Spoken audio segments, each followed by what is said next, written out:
Immobilier à Dubaï vs immobilier au Maroc. Ou investir pour faire un max de profit. Dubaï ou Maroc. Deux marchés en plein essor, deux fiscalités différentes, mais lequel est le plus rentable en 2025? Beaucoup se plantent en choisissant sans analyse. Dans cette vidéo, on va comparer les rendements, la fiscalité, les risques et les meilleures stratégies pour investir dans ces deux destinations. Dis-moi en commentaire, tu préfères investir où? Dubaï ou Maroc? Rentabilité et cash flow. Dubaï, rendement brut moyen de 6 à 9%, mais certaines zones atteignent les 10%. Exonération totale d'impôt sur le revenu et 0% de taxes foncières récurrentes. Forte demande locative, surtout en short-term rental, Airbnb. Maroc, rendement locatif de 7 à 12% sur certains marchés comme Marrakech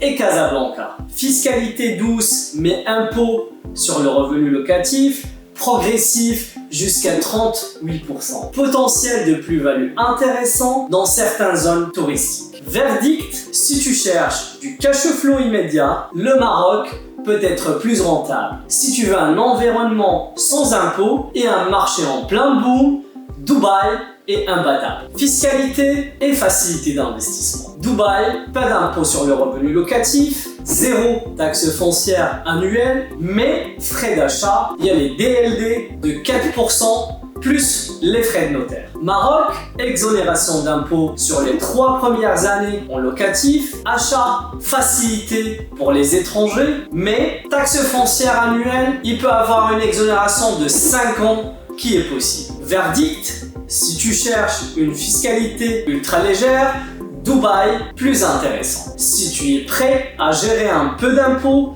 mais avec des rendements élevés, le Maroc reste une bonne option. Risque et accessibilité. Dubaï, marché en forte hausse, mais risque de correction si la demande ralentit. Investissement principalement en off-plan, construction en cours, accès au crédit limité pour les étrangers, 50% max de financement. Maroc, marché moins dynamique que Dubaï, mais plus stable. Possibilité d'obtenir un crédit à 60 jusqu'à 80% en tant que non-résident. Risque de loyer impayé, moins de protection légale qu'à Dubaï. Verdict, si tu veux la stabilité et un accès plus facile au crédit, le Maroc est intéressant. Si tu veux un marché dynamique avec des plus-values rapides, Dubaï domine. Alors, Dubaï ou Maroc?